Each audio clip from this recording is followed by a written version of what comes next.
welcome, ladies and gentlemen, our first 10-cent beer night of February, and this one is for February 7th. We're filming here on Monday, February 5th, and of course, 10-cent beer night, the official sports show of Fifth Dimension Radio.com, every Wednesday night, 7:30 to 8:30 p.m. Eastern Time. Facebook video, YouTube, all that fun stuff. I'm Seth. I'm Bob. And it is Super Bowl week. But before we talk about the Super Bowl and all the hype, let's tip things off, pun intended, with the great basketball that's being played in Northeast Ohio lately, because in the NBA, the Cavs are some of the top They're playing. topics. They're playing tough. Yes. They're hot. Right. And then in college hoops, the Akron Zips finally getting some recognition, including a big win on national TV on Friday night. And we'll get to that right now. We'll start with the Cavs. I told you, Bob, last week they had 4 good games. Last week, if they could walk away at least 3-1, that would be good. Well, they didn't. They decided to go 4-0 instead. And they have a 5-game winning streak right now and are third in the Eastern Conference there. And let's quickly... They've won, what, 13, 12 of the last 13 games, Right. or something like that? Yeah. And mind you, Saturday night was it Saturday night? Let me make sure here. Yes, it was Saturday night against the Spurs. That was the first game of the season where the main starters were all healthy and everybody played a full game. Yeah. You know, and it was a slow one for Darius Garland. He's still getting up to pace, but Evan Mobley finally came to his own against Wimbiana, went 28 points and 10 rebounds. But yeah, I mean, Bob, take into consideration. I mean, we got to start giving J.B. Bickerstaff some serious credit here. He was without Mobley and Garland for a while. He hasn't had Ty Jerome all year. Ricky Rubio ended up retiring. Tristan Thompson gets suspended. And he's still winning games. So, you know, and he didn't even have Donovan Mitchell for 2 weeks. We got a hell of a bench. Yeah, we do. And that's made a big difference. Next man up, you know, we've heard it with the Cleveland Browns. We've heard it with other sports teams as well. And that's what happened here. And then, you know, the All-Star rosters have come out. And Donovan Mitchell didn't make the All-Star reserve. But the East and the West combined had a lot of snubs. There were some question marks on whether some people that made the team should not have made the team as opposed to others. Like, for example, Trae Young of the Hawks is one of the better point guards in the league. He did not make the cut. And another one is Cavaliers' own Jared Allen, who has been playing out of his mind. I mean, we're talking, was it 17 the past 18 games, double-doubles or something like, you know. And, I mean, he did not make the cut. Now, there are injuries. There are, like, for example, Joel Embiid. He will for sure not be playing the All-Star game, so he's going to need a replacement. He had a tear in his meniscus before the weekend, and they're going to surgically repair it. But they said he's out for the regular season, so he will not be winning MVP again this year. And they said if they make it past the second round of the playoffs, he might return. Here's the problem: he's their best player. And that Sixers team, there are great players without him, but it's not like, okay, if we're down, God forbid, Jared Allen, we still have Evan Mobley and Donovan Mitchell. They're down Joel Embiid. Like, you know, there's a big difference there. So maybe this is where Jared Allen kind of fills in here. We'll find out soon. But they could also pick somebody. There was like 5 big snubs in each East and the West. And unfortunately with basketball, you know, it's not like baseball or football where there's a lot of positions, so each team has a chance. You know, in baseball, it's mandatory to have one. Right. But in football, it's not mandatory, but you have a greater chance with all the players there. And this is not the case with basketball. It's 5 starters and... It's a 12-man roster. Right. So 7 bench. It might be... Don't quote me. It might be 9 on the bench for the All-Star game. But I don't think it might. You might be right. It might be just 12. It might be. Well, just I know. 12 I mean, it's 12 guys on a regular season bench. Right. But yeah. Anyway, yeah. So last week they went 4-0, starting with Monday's game against the LA Clippers. I was at this game, 118 to 108. They won. They played awesome. I mean, there was little stuff that you could tinker up, but against the team, because the Clippers are red hot too. They're one of the better playing teams within this past month, along with the Knicks and the Cavaliers. And the Cavs played them well. Any mistake they made up for on the other end, and then vice versa. So it was a great game there. The Pistons, they beat 120-121. Pistons worst team in the league, but they'll play you tough. They have a great coach. I don't think they have the worst roster in the league. I think at the end of the season, I don't think the Pistons will be last. I think they'll be third or fourth to last, but I don't think they're going to be last. They're going to win some games coming up. I know they beat the Thunder before they played the Cavs. That's a good team right there. But yeah, I don't think the Pistons are the worst roster. So it's no. Who you think the worst roster? I think the Wizards. I think they're bad. I've seen both the Pistons and the Wizards in person against the Cavaliers this season. The Pistons, they have a way to compete, and they have how should I say it? I don't like using the term swag, but they have kind of a feistiness in them. Like they won't bark; they're gonna bite you. But you're at the end of the day, you have a bit greater chance of winning because they're not very good. But I do think that some of their younger talent will do better, and they are talking trades. They got some guys with expiring contracts, so they're talking about like maybe upgrading, getting something that fits better over there. But what I'm trying to say is no alarming signs that this game was close by any means. They got the trade deadlines coming up, ain't it? Yes, it is, and we'll get to that here for sure. And then to kick off February games, Thursday on the 1st, they beat the Grizzlies 108-101. Grizzlies, I told you they're banged up. Right at tip-off, their starting center was removed.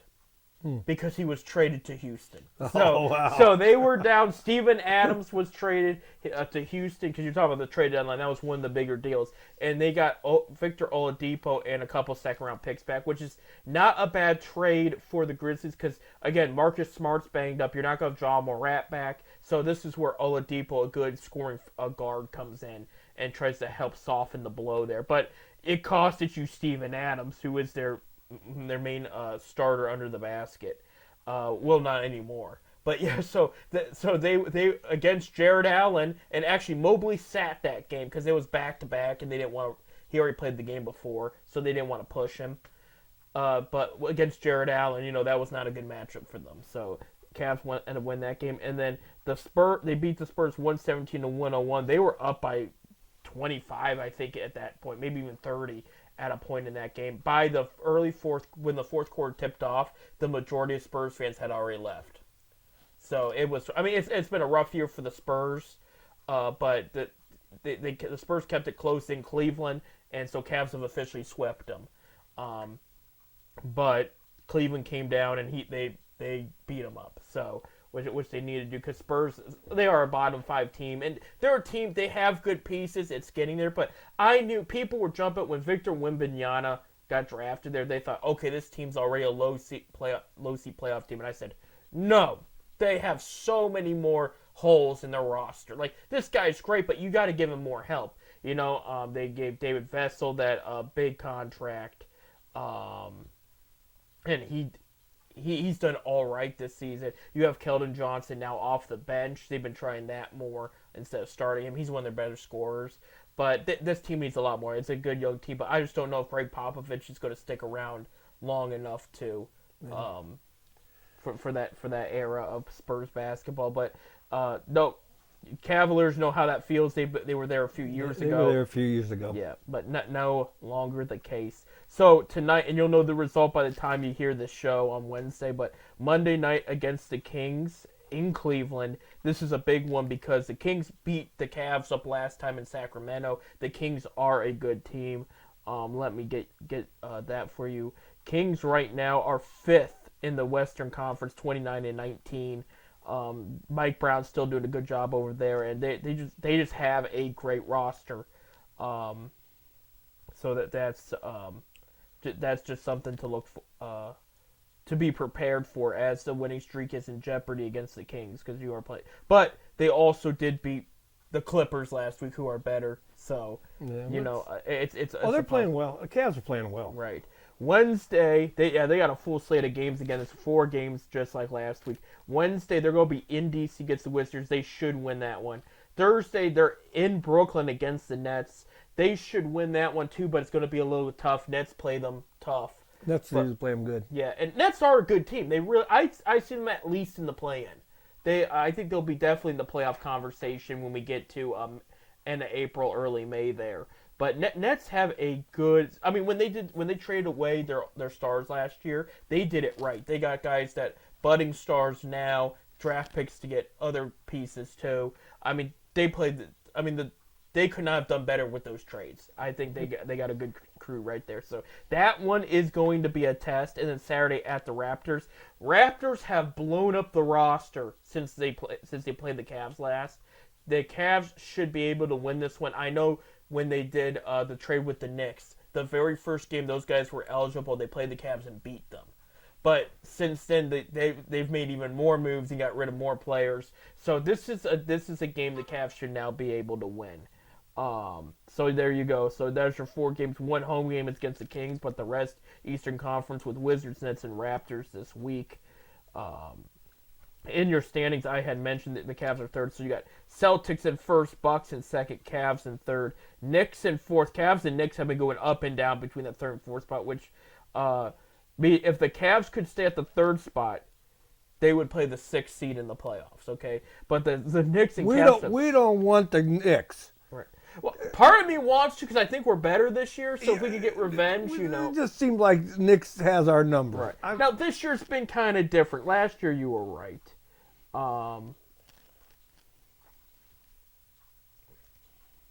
So, there you go. So, sorry about that. I got an email that caught my attention. Yeah, we got 5th the 76ers. That's going to be interesting to see where they go after Joel Embiid is gone. Again, there's a lot of talent still on this team, so we'll see if the 76ers can stay in that top 5 there. Pacers in 6th. Pacers are playing very well tonight, and so your 7th through 10th seed, the guys that are in the mix there for the play-in. Magic, Heat, Bulls, and Hawks. And Bulls have been playing better. They just lost Zach LaVine for the rest of the season. Wow. So that's going to hurt them. Hawks are looking into trading player. It sounds like they're going to be going a different direction as far as this roster is concerned.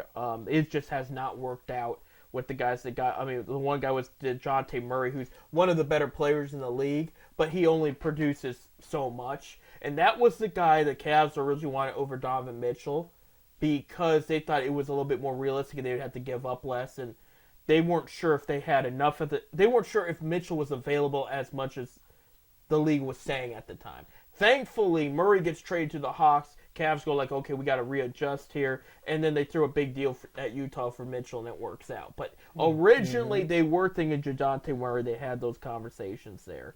And then so... Yeah, and then so it's going to be interesting because I think the Heat will definitely hang. I'm surprised the Heat is 26-24.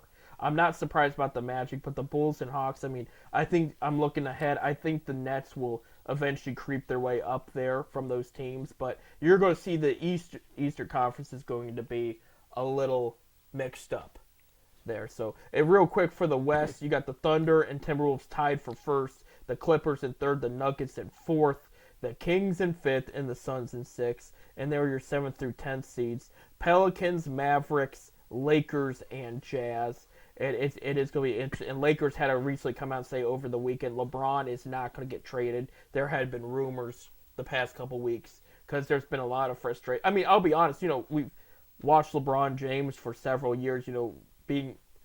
Growing up here in Akron, we've been watching since he was at St. V. I've never seen him this bent out of shape. I mean, this has been a new point of frustration in his career. Well, speaking of LeBron, congratulations on his 20th All-Star game. Right, we mentioned that last week. Yeah, 20th All-Star game. It would have been technically 21st if I do recall. His rookie year, he wasn't on the team, no, but he declined it. From my understanding, he was going to be a reserve, and he said, "If I'm not starting, I'm not going." And then he was, because that's the thing is, it wasn't that they didn't say he didn't make the cut. He chose not to be a reserve. So when he declined 20 straight years, that's a lot. Right, that's right. A lot. So it technically could have been 21, but again, he said if he's not a starter, he didn't want to do it. So like that's why his rookie year he wasn't on the team. But a lot of people don't remember that, but I remember that very well at that time because I followed him hardcore. 20 years. It's hard to believe he's been in the league 21 years. And I remember him playing in high school. Right. There's kids that are 20 years old right now, like that he's played their whole life. They've only known LeBron James as an active basketball player, their whole life. 20 years. So yeah, he's been in the league, and it sounds like he's not going to hang it up soon. We'll see what happens. I do know Bob talking about his future. He brought up his kid and everything. ESPN updated their mock draft this past week. Okay, for the first time since they've made up their mock draft for this upcoming draft, they have Bronny James going undrafted. And so he's not really having a great year. No, and here's and I'm not dogging him or anything. And a lot of it he got behind because of his heart issues. Right. He just needs more time, is my opinion. He's a talented. I think so too. He's a talented kid. And again, we're not trying to dog him. We're just trying to say he probably needs to stay another year in that college level because and I'm sure. Let's say if the draft was tomorrow, would somebody pick him? I think somebody in the second round is going to take a swing. Because they're like they could use that as leverage to get. I mean, LeBron. I think if he gets drafted, it's going to be low. Yeah, it's going to be low round. Because the thing people got to remember is like, okay, they could get LeBron James on their team next year, but he's going to be 40 next year. Right. It's you're not getting a 32-year-old LeBron James. You're getting who, for the record's playing well, and he is still a threat on that court, but you're only going to get so much out of him, and then then you have Bronny on your team, and what's he going to bring to the table, where if he has more time and he spends, polishes his game more on the college level, he might be more prepared the next draft, or the following draft even. Yeah, but LeBron doesn't be 41, 42. Yeah, he really wants to play with him. I know. But he's also talking about playing with Bryce, and Bryce is still in high school. So it's like, so how long? I mean, are we going to see 50-year-old LeBron James in the court? That would be impressive for the record. That would be very impressive. That would be impressive. To see a 50-year-old LeBron James on the court there. But 20 years, that's a lot. I mean, I heard that and I said, 20 years. Yeah. I mean, it's. I'm getting old because I remember him playing. I used to work the games at St. Vincent St. Mary when he played. Right. But going to another Akron kid real quick before we run out of time in this segment. Chris Livingston, and we said the same thing. Like he probably should have taken another year of college. It's looking like. I mean, he's been bouncing. Is he on their? He's in the G League. Yeah, he's with the Bucks G League.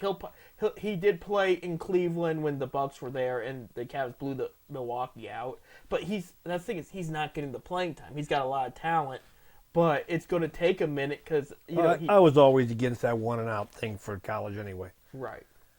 I was always against that. So it'll be interesting. Well, I will tell you, Bob, what I've been reading real quick, and we'll end it on this note. This first segment. We've always talked about Kentucky, John Calipari. His program's been one and done bunch of players. He was predicted last June in the 2 early mock drafts to have about 4 or 5 guys in the early to mid first round, okay? All those guys, he might have one in the mid first round. The rest are talking about going in the second round.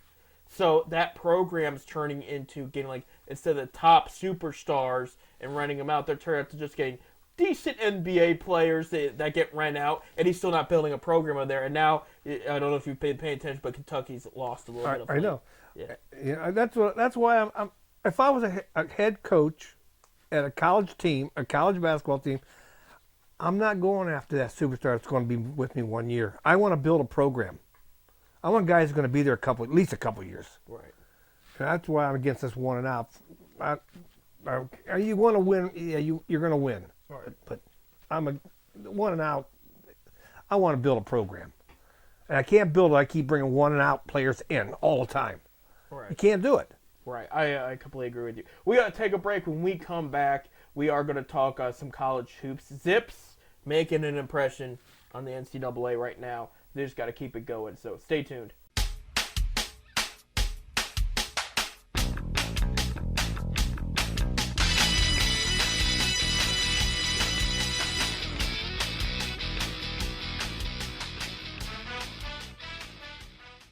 Welcome back to 10 Cent Beer Night on this temperate week in February. You know, you went out golfing on Saturday, the Chili Open, Akron Rotary Club, Chili Open. The Chili Open. It wasn't too bad, was it? Like weather-wise? No, it was about 40 degrees, 45 in That's that area. not bad in Ohio here. It was sunny. It was nice. Yeah, I did see a lot of 50-degree days at the end of this week here in Ohio. I know Thursday I'll be at Twin Lakes Golf Course. Yeah, I gotta say this, and it's not the biggest deal in the world, but I'm feeling for people my age that grew up with it, and even some people even a little older, maybe not necessarily your age, but you know what, your age too. This is going to be, and I know last year they had it out in the summer, things got goofed up because of 2020 and COVID, but this is usually in February. This is, you know, the Valentine's season. This is also Paskey's come out, that delicious donut thing that Giant Eagle has every February. It's a big deal over here. I don't know how. And they got them out now. Yeah, all different flavors, but it's a seasonal big. Everybody loves them. And then this would also be the time Sports Illustrated Swimsuit Edition would come out, and that's what I'm talking about, like your time period, like how long it's been. But with Sports Illustrated going out of business. And even like I said, 2020 things got screwed up, and they started putting it out in summer because of the time frame. They could go out and take pictures, but it's not the same anymore. Is what I'm trying to say. You know, that was always the even big, the last couple of years while they were still in business, their swimsuit issue wasn't the greatest. They would throw some random. I thought last year's, I didn't buy it yet. But I saw some pictures of some of the stuff they had, a lot of it, and I was actually impressed with what they had. It ain't like when I was growing up in the 70s and late 60s. They were some good swimsuit issues. Yeah, absolutely. But that's it's going to be weird going forward at this time of the year without that. So I just thought about that with the whole Sports Illustrated. Like I said, going out of business. We didn't really talk about that on here. Yeah. I feel bad for every writer because that was the epitome, if that's the right word, of sports articles. And somebody said one of the articles I read somewhere saying that they might try to bring it back as a digital. Well, that's how they got here in the first place, though, because they were relying more on their website than they were the actual magazine, and then they were trying to do stuff daily, and it was just a bunch of rumors. Everybody's doing that though, going digital. Yeah. I mean, look at the papers. You can't even get a paper anymore. Right. You know, and you can. Yeah. Well, we're finding out though, like physical is the better way to go. I rather get it physical. Right. I will tell you, in other worlds, physical is still ruling. For example, in music, you know, people that don't know, I work in the industry and whatnot. Speaking of physical, I just got my new Hoofbeat magazine, harness racing, and my new golf magazine. Both of them came the same day. Very nice. So that's always a good day. I was looking through them last night. Right, absolutely. But I bring it up because, you know, we have all the streaming and digital stuff now. They said CDs, but specifically vinyls and tapes, are selling more than they had been even back. Vinyls are coming back. Right. Vinyls have been, but they're saying tapes. There's a guy that one of the main tape stores is actually in Colorado, and that guy was almost about to hang it up for about tapes. He does other stuff in his store too, but tapes were like the big one. He said he sold, there was a couple of years ago, he sold completely out of blank and like music tapes he had, but there was blank tapes he sold so artists could, you know, actually distribute their music through tapes. And he said he completely ran out mid-year and had to actually get some more. And he said, "You're talking about cassette tapes?" Yeah, cassette tapes. I'll bring back the 8-track. Might as well, yeah. I still got an 8-track player. But we're talking about video games, too, which is big in the sports world. College football is going to have their first video game in years this coming summer. And that's the EA Sports that's doing it. And I bring it because, you know, 2K, basketball, and Madden, and MLB The Show are like some of the bigger games. Well, Xbox just announced that they're going completely digital for the new game console. And all the Xbox fans, maybe not all of them, but a lot of them said, well, you're going to lose a lot of money, and I might have to switch to PlayStation. Because they want the physical. Because there is a way, going digital and gaming, something could go haywire and wrong, and you lose everything. Yeah. Where with a physical, you don't. Like I said, I used to buy the newspaper every day. Right. Well, you know, since first of all, the price skyrocketed on the Yeah. newspaper. And they want you to buy the digital paper. I'm not buying the digital. I want to read. So what I do now, we got a little Barberton Herald newspaper called the Barberton Gazette now. A weekly paper. That's the only paper I get. There you go. You know, and it covers Barberton, Norton. I don't look at the Beacon Journal anymore. No, Or a Plain Dealer. I used to love reading the Plain Dealer. Yeah, it's been different. But when you go out there and buy an Akron Beacon Journal the other day, a Sunday paper, $4.99. Oh my goodness! I remember when they were 50 cents. $4.99 for a newspaper. It's a damn shame, but and we had some good writers too in there, and the We had sports some paper, great too. writers. The Beacon Journal had some great writers. Yeah, We had Terry Pluto. Yep. Of course, for a while. He's a Plain Dealer now. he's retired. He's retired now. Yeah, he still is online. He does some online Yeah. stuff for him. Jim Sandberg was a great reporter. Brian Windhorst. Windhorst, Yep. yeah. Yeah, who's now with ESPN. He's- Covers yeah. basketball. And he does a lot with LeBron. If you want to hear the latest LeBron rumors, he's going to be the one that reports it. But we had some great reporters, sports reporters at the Right. Beacon Journal. At one time, the Beacon Journal Sports was a hell of a sport page.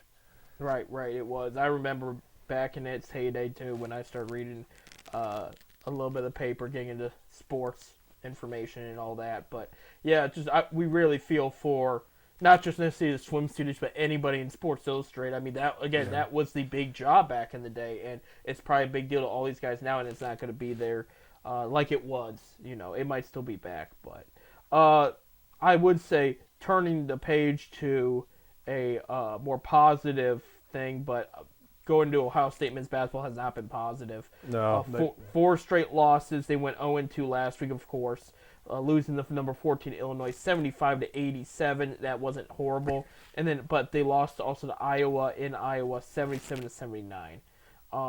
Yeah, they need to really get back on the horse somehow because they are 13-9. But they're 3-8 in the Big Ten. Yeah, that ain't gonna cut it. No, and it was announced while we were filming our last 10-cent beer night that Big Ten going into next year. They said not all teams will be eligible for the Big Ten tournament. They're going to cut it down because they're adding teams now. You got Oregon and Washington and UCLA and USC in the mix. It's sort of like the MAC, and we'll talk about that in a little bit. MAC, they got 12 teams, but only a top 8 goes. Right. So the bottom 4 don't go. Right. You know, so I can see the Big Ten doing that, cutting it to a certain amount of teams. Right. But I'm going to tell you, we brought this up last year, and I'm going to bring it up again here, that Ohio State's men's coach, looking up his name now because I can't remember. I can't remember it either. Chris Holtman, who's done a solid job there, the best he can. There's going to be talks about his seat getting warm again. You know, last year they weren't sure if he was going to be back. There was talks about Notre Dame picking him up, and it ended up he ended up staying at Ohio State. But good start. Well, I think he this signed year. an extension. He may have.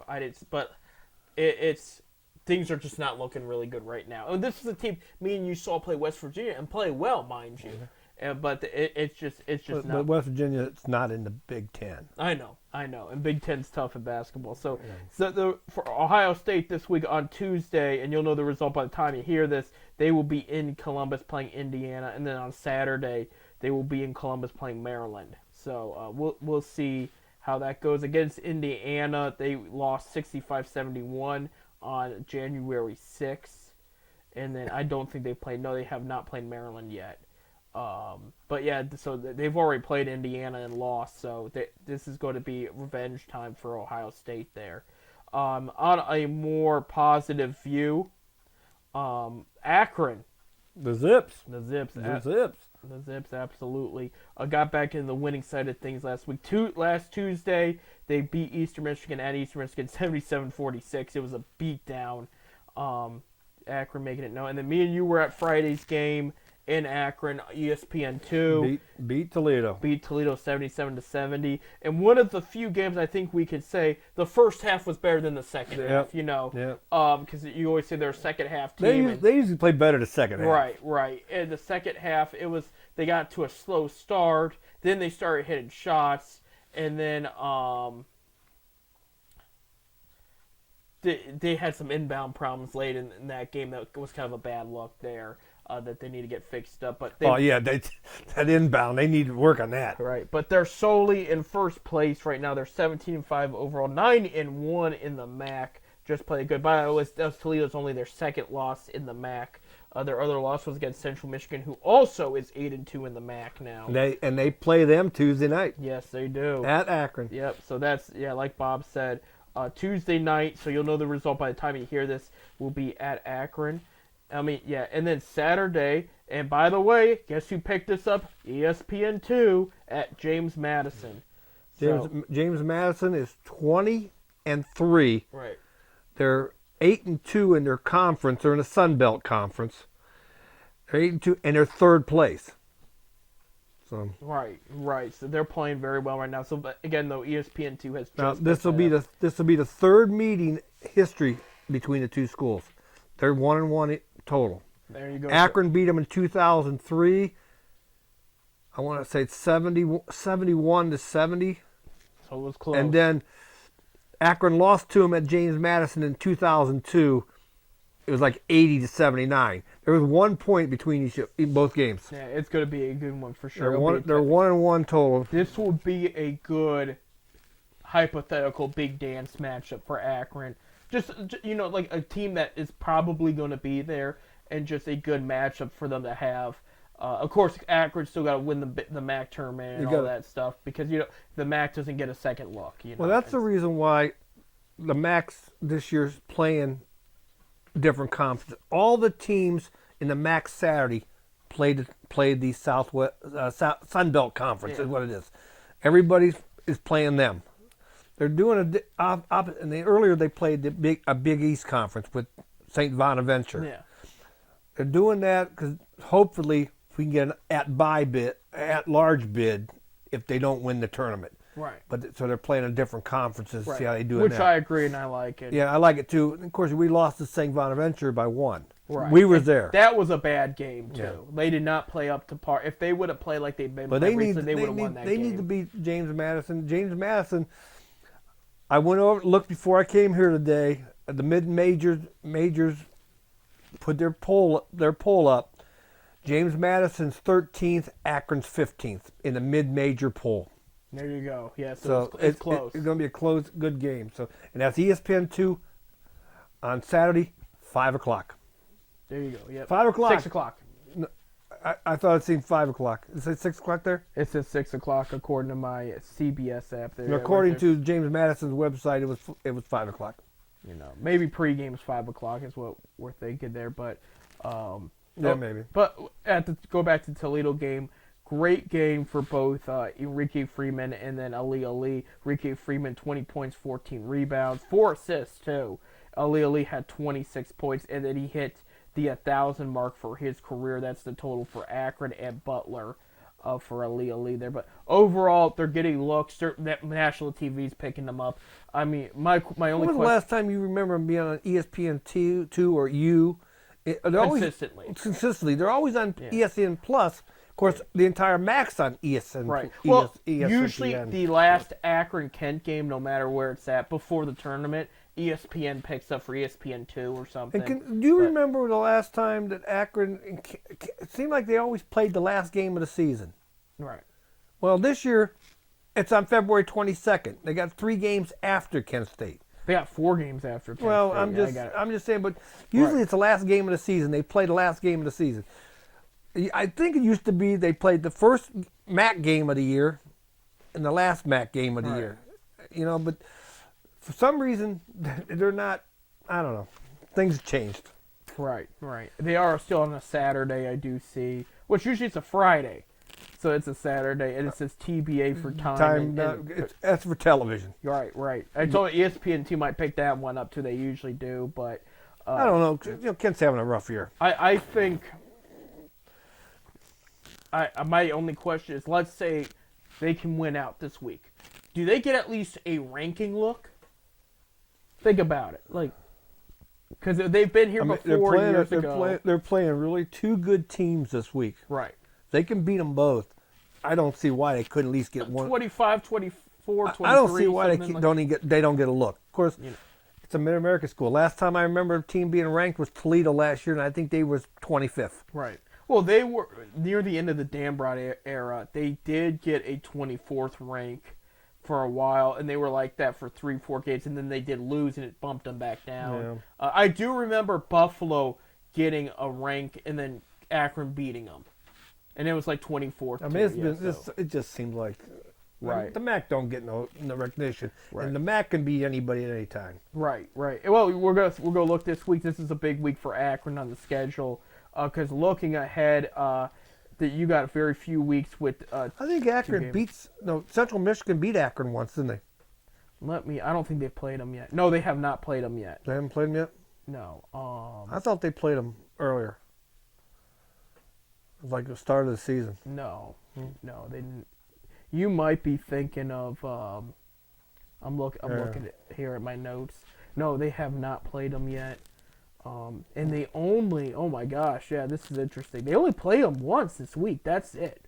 They don't play them again the rest of the. And I'm wondering if that James Madison game replaced it, because you're only supposed to have so many games. Well, I think they're because they went to one division now. It used to be they have two divisions. That's going next year though. What? Oh no, it is what? Yeah, it went this year. Yeah. And I think what they're doing, they're still playing. The schedule was set up that they're still playing both the teams that were in the East twice and the teams that were in the West once. I think things are going to change next year. All right. But they had to cut games because they added the other conferences in there now. Right. So yeah, this is the only match against Central Michigan. So this is going to be important. Win or lose, you got to take some notes because you might see them in the tournament. And we're talking a semifinals or finals matchup here. So this is going to be very interesting at how this works out. But I mean, so far so good for Akron. This has been a special team for sure, reminding me much of the days of when Zeke Marshall was the guy in the middle and how good that team was.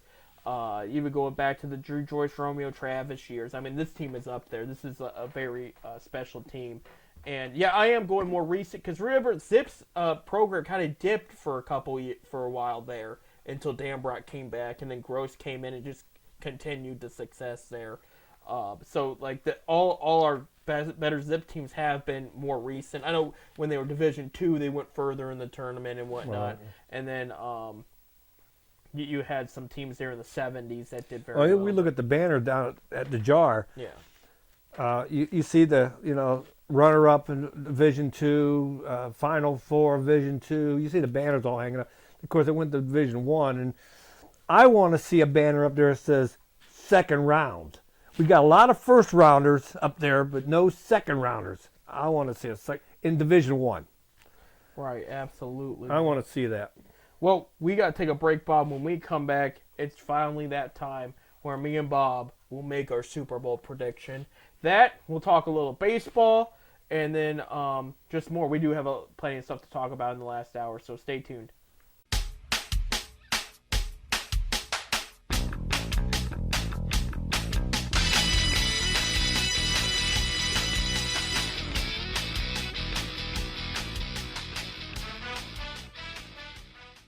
Welcome back to our last segment here on Fifth Dimension Rare.com. 10-cent beer night.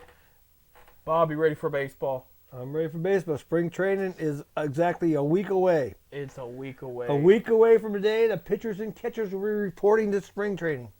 I'm looking forward to it. A lot to talk about. Real quick, let's touch up on some NFL action that happened. All coaching vacancies are filled. 8 new head coaches. Sort of 8. Raiders kept their interim, so he's not as But new. did the Raiders sign their offensive coordinator? They did finally late last night. I know Cliff Kingsbury decided not to go to the Raiders. I'm trying to remember who they got. I don't have it in front of me. Luke Geiser. Yeah, they did. Yeah, you're right. Luke Geiser. Yeah. You know Luke Geiser. Yeah, he played for Akron, didn't he? Yeah. He won the Motor City Bowl as a quarterback. Right. 2005. I forgot about that there. And he started his coaching career as an assistant, as a graduate assistant at Akron, 2007. There you go. That's going to be your Raiders' new offensive coordinator there. But yeah, last week, so there was some. You had the Seahawks and the Commanders, and that's the thing is they're not going to be the Commanders going into next season. So I don't know what they're going to be called, but Redskins. no, let's hope. Let's hope. Let's hope. Let's hope. They were the only ones with coaching vacancies. Ben Johnson, the Lions, was in the talks with both of them and decided to pull his name out. He wants to stay in Detroit for another year. Detroit kept all their coordinators, spoiler alert. So nobody in Detroit has left for a head coaching job, so he's going to have all his coaches back as far as we know. Good. So I'm going to tell you what, they're going to be a force to reckon with next year. it's going to be just got to get more defense. But yeah, I think Detroit's going the right way. Seattle Seahawks have hired Mike McDonald. He was the Ravens defensive coordinator, youngest head coach hire in NFL history, 36 years old. He was a hot commodity. Actually, rumor has it, because the Commanders had interviewed him, really liked the interview. When Ben Johnson officially took his name out of both of them, they called McDonald on his way to Seattle and said, hey, we want to talk about, finishing, we want to hire you and finish the hiring process. McDonald wanted to go to Seattle, get the interview. He ended up staying there, and he will go there. Seattle's got great defensive pieces over there, so if he can bring his play styling there and it works, it's going to be one of the top defensive threats in the league, I think. But Commanders ended up getting, what I think was a good coach hire. When the dust settled, the Commanders were one of the first to fire their coaches. They weren't the first, but they were one of the first, and then they became last to hire. Dan Quinn, defensive coordinator from the Dallas Cowboys, leaves to be the head coach of the Commanders. He was the head coach of the Atlanta Falcons for about 5 or 6 years, including took them to the Super Bowl against the Patriots in the one that they were up 28-3 and lost. Yep. And people remember that one as being one of the most heartbreaking Super Bowls for one team, one of the greatest comebacks of all time for the other. So Dan Quinn will be the guy in charge there in Washington. And I think it's a solid pick. In Dan Quinn's defense, the reason he got fired with Atlanta, Atlanta's front office did not successfully rebuild that roster. They let everybody kind of age and just kept them around. They didn't really develop any backup pieces, similar to what we're trying to do here in Cleveland, where we get rookies and polish them and work with them and move on. Instead of throwing them out there right away, we kind of progressively move them up, get them to know the culture, know the playbook, and then polish their game a bit. Well, that's the best way, because all other teams, the Patriots have done this. I hate them, but the Steelers have also successfully done something like that, and that is the better way to do it. Well, Atlanta didn't do that during the Dan Quinn era, and so the team slowly fell more and more apart as each year went on after that Super Bowl, and so that's how Dan Quinn did not retain his job there any longer. So, I mean, he can win games. He's a good coach. I think they got a good guy here. I know a lot of people thought they would go get the flashy new name, because that's the thing in the NFL. They want, the new thing. If you have a quarterback for 3 years, he's old. You got to get the new. And I hate some of that attitude out there, but I think they got a good coach. Okay, it looks to be like everybody possibly got their guy. I do know the Browns, we mentioned last week, they successfully filled the rest of their coaching staff. However, some things have changed. Bill Callahan was, they let him get released of his contract so he could join his son Brian in Tennessee. Brian got the head coaching job after being O coordinator for the Bengals for the past few seasons. Maybe more than a few, maybe 4 or 5. But yeah, the question was, is he going to leave to join his son? At first, it did not look like it. Even Brian said he's under contract with the Browns, but eventually they talked about it, and he wants to join his son. So I can see that. Right. So the Browns will have an coordinator, offensive line position open. Joe Thomas has already said don't ask him. So I think that came up. Of the idea of him doing it, but Joe Thomas is going to move to Germany or something. He's moving to Germany. Yeah, what? If you want to talk about a former player, Bob, that I would not be opposed, is either John Greco, who's now a Browns analyst in Cleveland for I think CBS, I think it is. It might be NBC Channel 3, but I think it's CBS. Is it CBS? Okay. And most of their games are on the CBS network. Right. That or another guy, and I know he left with a salty taste in his mouth, but at the end of the day, he was very much loved here, and he knows the fans love Cleveland. I think he would want to be part of the new atmosphere and direction. Is Alex Mack, who's going to be a Hall of Fame nominee in a couple years, because he retired about a year or so ago. That's an idea if you want to talk about former players in that position. But I think Stefanski, he's probably got an idea of who he's going to want.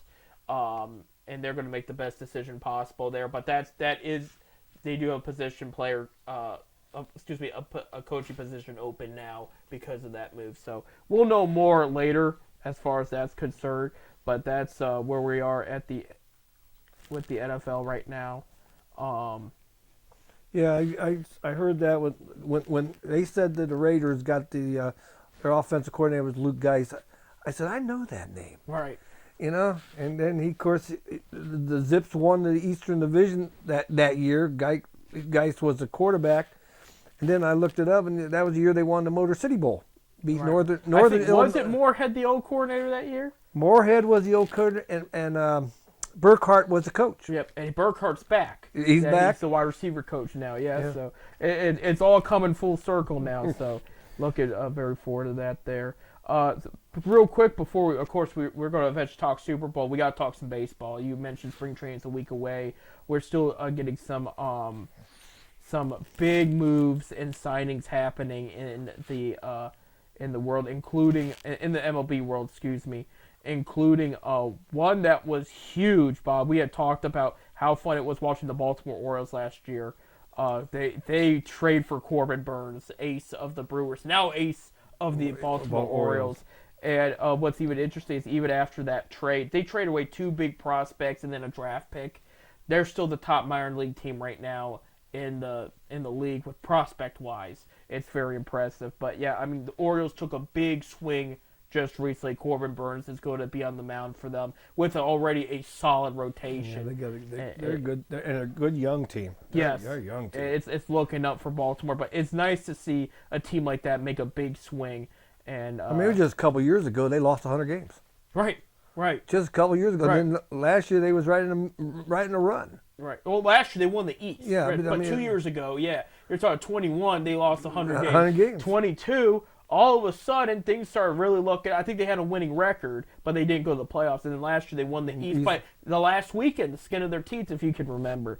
So yeah, I mean, just a couple of years ago they lost 100 games. So right. This is gonna be fun. Speaking of big swings, a big swing that used to be a Cleveland bat for years. Carlos Santana's going to the Minnesota Twins. Yeah. So that one.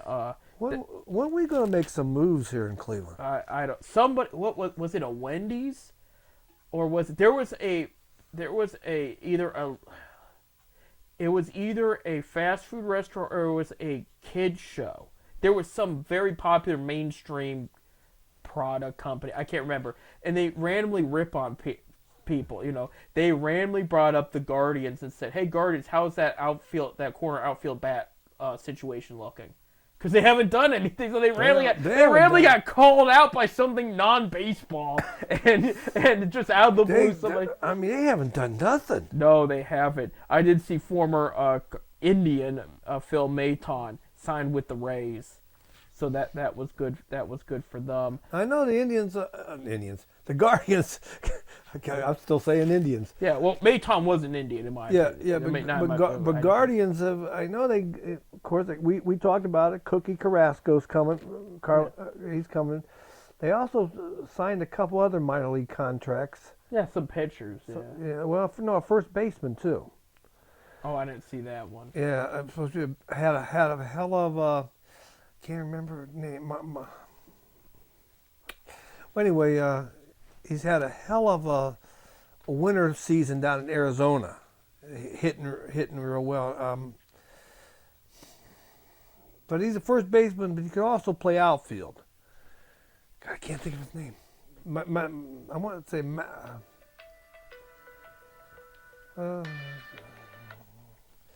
I can't think of the name right now. It'll come to me. But they said spring training invitee. So. There you go. I did see this came out yesterday. Shane Bieber's going to be with Cleveland going to spring training and everything. I guess the Dodgers did ask about him and Jesus Luzardo of the Marlins a bit ago, and this was this was after the team already got Tyler Glasnow and had made some moves, and this was even after Yomani signed. Beaver's not going anywhere. He'll go if it goes anywhere. It's going to be during the trade deadline. I think so. I think you're right. He ain't going nowhere. I did find it interesting. Dodgers had asked. Well, Dodgers had since then signed James Paxton, so I think they filled that hole right there.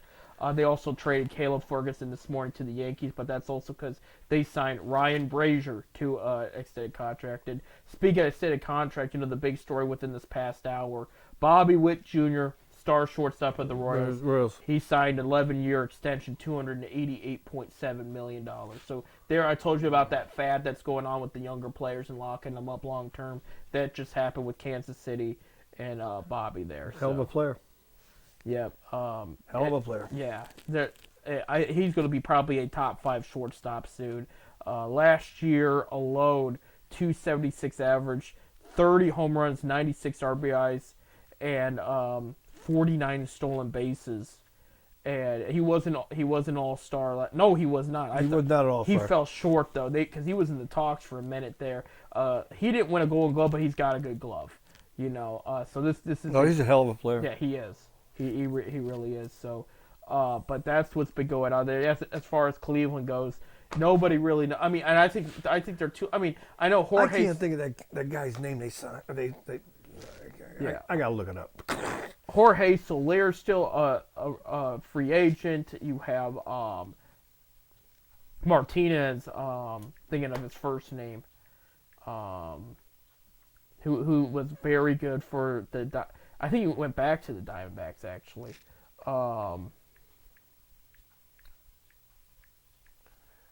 Let me look up.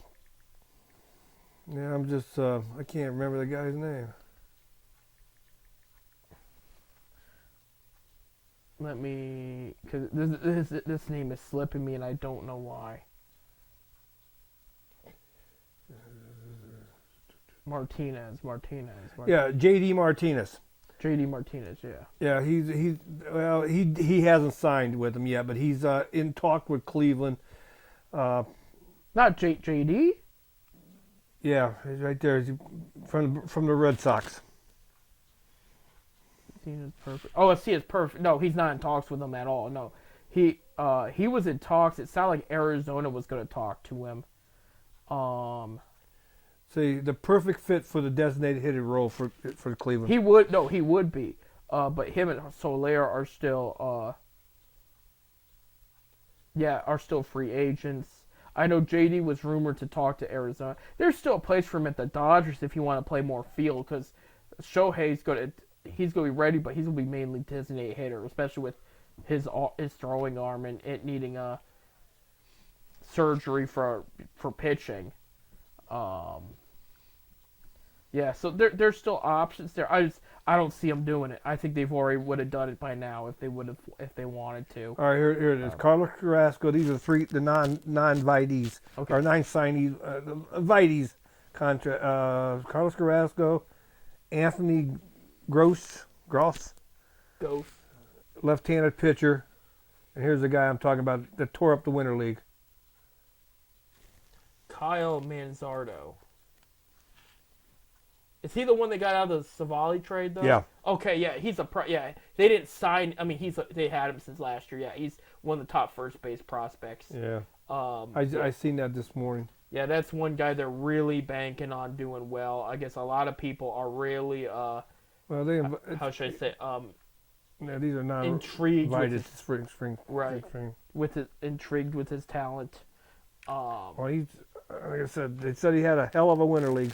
Right. I know last minor league season he did it okay. It wasn't anything to write home about, but I mean, one bad season. I mean, makes a couple adjustments. You know how baseball is. I don't need to tell you. It could be a quick turnaround for him, for sure. But other than that, yeah, we'll have to see. But Shane Bieber, I don't look for him to be traded. I don't. unless something major comes up. That's some. No, I think he'll But they have only spent. Cleveland, according to that thing, has only spent $1.1 million this offseason. Right, and it's And you got other teams spending $20, $30, $40 million. right. I mean, even like So we are rebuilding. I mean, it's yeah. simple as that. Yeah, a team that has, trying to get out of the 100-loss column, but that spent good money. And I think wisely, too, in my opinion, was Kansas City Royals have had a top 5 offseason. I know some of the moves have been questionable, but, I mean, they got some great pitching. They had a great trade with the Atlanta Braves, too. They're another young team. Yeah. But that Baltimore, though, that's a surprise. And they're gonna be tough this year. I think it was a move they needed to make because they had a lot coming from the prospect and things, but they had a lot of guys that are ready to go right now, and they didn't have an ace. They had good pitchers, but they didn't have an ace, and then they solidified the ace talks right there with Corbin Burnes there. All right, Bob, we don't have much time left, so we have to talk about the Super Bowl. It is this Sunday. It's a rematch of what we saw in 2020. We got San Francisco 49ers and we got Kansas City Chiefs. And then from my understanding, Chiefs are wearing red, 49ers are wearing white. We talked about the opposite last week, but from my understanding, that's what's going to happen there. Pat Mahomes trying to win his 3rd Super Bowl. Brock Purdy trying to prove he's the next Tom Brady. Bob? I'm going with the 49ers. You're going with the 49ers. I am going with the 49ers. First of all, I think it's going to be more 49er fans out there than it'd be Kansas City fans because of being Vegas. Yeah. But there's still, Kansas City's probably only 500 miles from Vegas, too. So, I mean, it's going to be close. Right. But I think Kansas City, I think the 49ers will win. And I think I'm going to go with a 27-14 game. You almost had my score. I'm going 27-24, and I'm going 49ers as well. I think it's going to be the defense at the end of the day. Like, I'll give the Chiefs all the credit. This is a team that knows how to win. There's no secret to it. Like, they did not play well in the second half of this year. And they found a way to go in the playoffs and win what they needed to win and get to this point. I do think it's going to be the 49ers defense that's going to have the last say at the end of the day. And I think it's going to be close throughout the whole game until it could be a last-second field goal like we saw the Patriots and Rams in 2001 or whatever, or two, whatever it was. We're talking a long time ago. With Tom Brady's first Super Bowl win, because the talks Brock Purdy was similar to Tom Brady. But I do think the 49ers are going to edge them out. I mean, I think there's also more firepower in that offense because, with the Chiefs, you have Mahomes, you have Kels. Rice has played pretty well. You said the name right. I did. I'm going to say the name right. And the running back game hasn't been great. Where on the 49ers side, outside Purdy, who do you have? Deebo Samuel. You have Brandon Ayuk, George Kittle, Christian McCaffrey. I mean, and Kansas City's defense is good, but they're not like what they were in years past. And these guys are going to be a headache. They really are. So I think this is going to be a good Super Bowl. I'm going with the Niners, too, though. If the 49ers win this, is that number 6? That's number 6. And they're going to be tied for the most. They're going to be between the Patriots and the Steelers. And, yeah, it's and they'll be 2 away from the Browns. For championship, yeah. for championship. They'll be 1 behind Brady. So that's that's the way it works. All right, we got to wrap it up. I got one more thing. Well, okay. One more thing. Well, I can congratulate Aaron Merriman for being Driver of the Year for the 9th year in a row in wins in harness racing. Aaron drives my horses. That's why I want to say congratulations, Aaron. That's North American driving champion of all the drivers in the country. He won it. So 9 years in a row. I got a good driver. There you go. Sounds like it. Really does. Hey, next week we're going to talk about the Super Bowl, like if it was good or not. And we won't really talk about the commercials; those are overrated. But anyway, we will talk about where Akron Zips stand after a busy week. We'll talk about where the Cavaliers stand, if Ohio State ended that losing streak, and then of course we'll talk about the tip-off of spring training. Start next week. Really looking forward to it. Hey, without further ado, go Cavs! Go Zips!